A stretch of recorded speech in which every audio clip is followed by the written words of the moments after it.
Yes, it's time for The Voice, our weekly feature where we're joined in the studio by the voice of boxing, Adam Smith, to take a look at the week's biggest stories.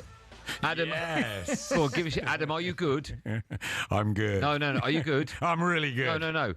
Yes. That's what you want. Good to see you. How are you? You well? You look good? I am good. We had a great show Saturday night up in Sheffield with GBM. Fantastic fights there. I know the boys are out in Nigeria Yes. for an event this week. I was going to be there, but it's my son's 18th tomorrow. So congratulations. I can't miss things like What have you got for him? What did you get for an 18-year-old? It's a good question. He wants money. He wants car insurance. He's getting a watch, so that's something that he can keep. A Rolly? No, but not quite in that price range, Andy. But yeah, we'll get him a few nice things and a lovely Liverpool top with Mo Salah on the back. You had me up until then. Yep. Has he got a car? He hasn't. He wants my little car, and You need the black box in the car, right? Insurance. Yeah, you need the black box. Even then. Yeah, Have you seen it? Honestly, it's frightening, isn't it? Don't tell my wife. Don't talk to my wife about insurance at the minute. Blimey. Right, so let's stay with that, shall we? Because car insurance. No, not car insurance. We can. What? I've never done this on radio, but yes. We've had Amir Khan on the show a couple of times throughout the year, talking about his cards in Africa. How have they been going? How popular have they been over there? And also, was there a gap in that market? Absolutely, and he had one in Ghana, and I think the boys, Ed and Spencer, had a great time over there. It was fantastic. They got AJ there, and I know Mosesitauma, who I was with last night at an event in the Ned, who was brilliant, by the way. We'll come on to that. But Moses is out there in Nigeria. I think Lawrence Okoli is going to be there. So they're attracting some big names, and of course, all the talk about AJ possibly fighting in Africa. We've thought about that for a long time, and Eddie's always said that's going to happen. So I know they've had chats with Ghana, maybe for early in the new year, but Nigeria is the place this week. And yeah, absolutely, Africa. Always Accra, Ghana, some wonderful fighters, the likes of Ike Bazooka Korte and Azuma Nelson, great fighters that have come out of Bukum in Accra in Ghana. And Nigeria has, obviously, Moses' dad is from Nigeria, and there's a lot of links with fighters from over there, AJ too. So I'd like to see a big event in Africa in the new year, but this is going to be fun, this one. Is it surprising that we haven't seen a few? Because listen, the obvious one for me when I think about this is Ali, obviously in Zaire. So Rumble in the Jungle. Yeah, so I think to myself, with how spectacular that was. That's arguably the biggest fight ever. Yep. Why haven't we seen more of these cards in Africa? That's a really good question, and I don't know the answer, but I know that a lot of the Africans have travelled. The fighters have come over here in recent times, and we've had, back in the day on Sky Sports, we had a huge amount of African fighters, Commonwealth titles, and a good crop coming over, but not many actual events there. But it's an untapped market, and obviously Amir's seen something, and I'm sure Eddie and Frank Smith have, and I think we're going to get a big couple of years over in Africa. What's the time difference? Does that work for a European market? Yeah, it does. I think they're, I'm not sure the exact time for Ghana and Nigeria, but it's not. It's similar. It's doable. Yeah, it's doable. Okay. It's doable. We've done South Africa before, down with Jawi Khalid, we took over there, and I think they're, a couple of hours ahead, maybe? Here's a question for you. Where would you say, apart from the obvious, where would you say the best boxing fans are that have surprised you when you've gone to see a boxing, apart from Las Vegas or over in England in Wembley Stadium? I think we've got the best fans in terms of atmosphere. New York have been good. The Eastern Seaboard with the Irish, Ireland itself. We're in Belfast the other week, and Dublin is fantastic too. So I think they're mainly. Germany is a hotbed. I think that's waiting to reignite. I think Frank's looking at getting Ajit Kabayel on a big bill over in Germany. A different sort of audience, more a quieter audience probably, but certainly love the Klitschko's. We've just had, you mentioned some unbelievable boxers from all over the world, right? We've just had the Ryder Cup, Europe v America. Oh, are we ever going to see that in boxing? Wasn't it great, Shane Lowry? It was amazing. Oh, are we ever going to see that in boxing? Justin Rose, Rory McIlroy, brilliant. And they love their boxing, by the way, as well.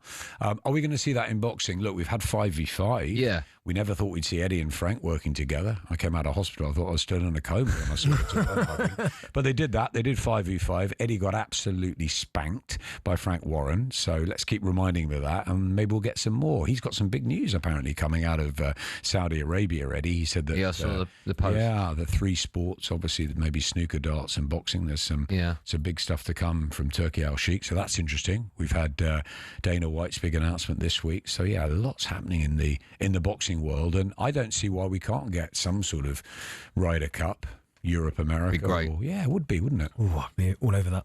Yeah, and I think that the camaraderie, I was talking to Mosesitauma last night. We did a do at the Ned. He was very, very good speaking to a couple of hundred people. And, we talked then about the support that you get in the gyms, in the Ben Davidson stable. They all help each other.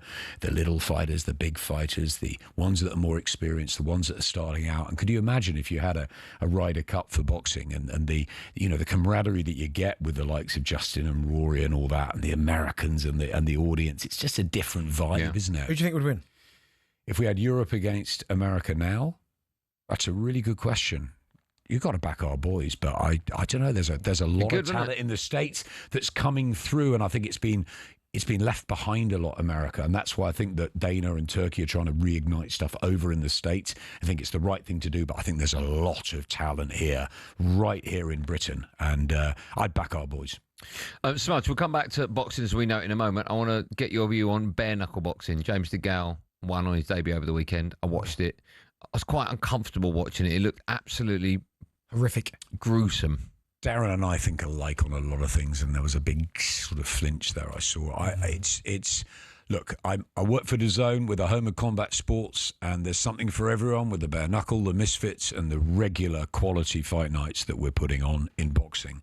I find it difficult to watch at times, and James DeGale was a great fighter. One of the sort of modern greats, and I loved watching him fight. Some fantastic scraps he had. He's come back. Look, it's his call. It's his business. He wants to do that. He got through the fight. I don't think he'll fight ever again, bare knuckle. Not my cup of tea, and I struggle with it, and why? Look, boxing's brutal enough, but it's a chess match in boxing. It goes back. It's got history. It's got legacy. It's got really important rules that have to be adhered to. The size of gloves, the weights, all of that. And I just think when you're starting to dip into territory like bare knuckle, I don't know, it's just not for me. Okay. Would I watch it? Yes. Conor McGregor wants to do it. Is it gaining momentum? Maybe. And I always say, Andy, that there's something for everybody, and if people want to watch it, they're going to watch it. Do I have a problem with that? Yeah. No. Is it for me? Not necessarily. I have to say, I enjoyed watching it. I don't know what that tells you about me. I enjoyed watching it. I was watching it. The curiosity?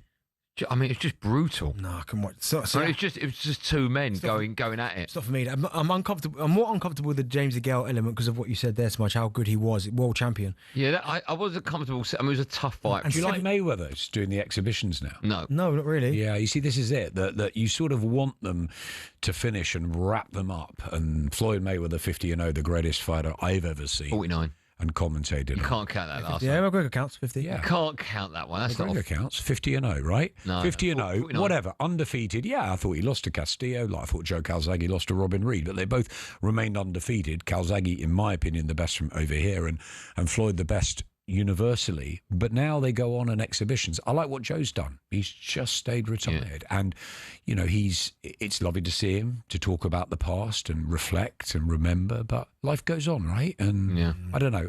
You watch it. We'll watch Mayweather and Tyson or whatever they're going to come up with, but you sort of watch it through your fingers. Yeah. And that pay-per-view will as well. Right, we will have a quick break. When we come back, more yes from the voice, Smudger, right after this. He's here! I just said that. He's with us in the studio. Smudger, let's talk about Nathaniel Collins. He's fighting this weekend, right? Really like him. Big Scottish hope. Yeah, he's fighting for the European title. And what with Josh Taylor's defeat last time, we were north of the border in a big show, and unfortunately had to retire because of an eye problem, Josh. There's a space for a new star in Scotland, and I think Nathaniel Collins is fabulous. He's a southpaw, he's undefeated, he's gone under the radar a little bit, and he's come back from a serious, life-threatening injury. He had a twisted bowel, he had to have an emergency operation. Oh my God. Now, I know how hard that is, because I've been there with my cancer, and he came back, and he's done ultra marathons, and he's got back into boxing. He's a terrific guy, and he's got a real chance here. He's quality, he's lovely. He's in with an undefeated Spaniard for the European title. It's a world title sort of eliminator as well. So look, I think he could become a world champion, and there's a host of talent on display. Reece Lynch is a guy to look out for, brilliant amateur up in Scotland. But I love going there. I used to work a lot with Jim Watt, of course, former world lightweight champion, Ken Buchanan, great days, Gary Jacobs, Scott Harrison, Alex Arthur, so many. Ricky Burns, of course, 3-weight world champion. They need someone else after Josh Taylor, and I think Nathaniel Collins could be the guy. Wow, that's a big call. Listen, we've only got a couple of minutes left. We're celebrating a couple of anniversaries today and tomorrow. Tell me about them. Today, 30 years ago, a rainy night in Cardiff at the Old Arms Park, and Steve Robinson was world featherweight champion, and Nassim Hamid, the young, cocky, arrogant kid from Sheffield, the switch hitter, went down, and 16,000 were there. It was an amazing night, and he was brilliant, and that's where he struck gold, became world champion, and then reigned as a featherweight king for a long time. Steve Robinson was a Cinderella man. He came in at 24, 36 hours notice, won the world title, and had 9 defences, but Naz was too good for him that night, and obviously went on to become a bit of a legend himself. So that was 30 years ago. 50 years ago tomorrow, guys, was the Thriller in Manila, which of course was Ali and Fraser's trilogy fight when Eddie Futch... Not that Thriller. When Eddie Futch famously pulled out his man Joe Fraser at the end of the round 14, when Ali, I think, was pretty spent as well. It was a brutal affair in huge, humid heat. Possibly one of the greatest fights of all time, 50 years ago. And Eddie Futch pulled him out, and he didn't want to stop, did he, Fraser? And he said, nope, you're done. And no one will ever forget your performance. Do you know what's crazy? When I think about boxing back then, 15 rounds. Like, we see some brutal fights for 12. Like the Conor Benn, I'm not trying to put it in the same bracket, by the way, but Conor Benn and Chris. No, you're right. It was brutal. Imagine 15 rounds. And why did also, Smudge, they change it from 15 to 12? I think for safety. I think absolutely for that. The 12 rounds of Chris and Conor, and look, they were exhausted by the end of it. They gave us everything. Both had to go to hospital. Could you imagine if that had gone on? We all wanted it to go on. Well, you that good. Tried to get to hospital, but Eddie was blocking him in. Well, I'm not sure about that. But the fact is that that it's done for a reason. That it's reduced to 12 rounds because that was savage 15 rounds. I tell you, a fighter who'd love to have fought both on the cobbles, maybe even in bare knuckle. Please stay away from that.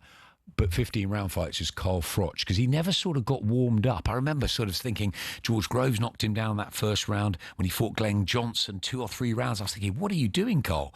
Took him time. He'd have loved 15 rounds. I remember the Jermaine Taylor fight, by the way, where he was losing when he knocked him out last round. Am I right in saying that back in the day, like Jack Johnson time, they would go like 20 rounds and 30 rounds, didn't they? I mean, it was, Wow. Back in those times. I mean, I wish we could go back in time and have a little watch. Wow. 30 rounds.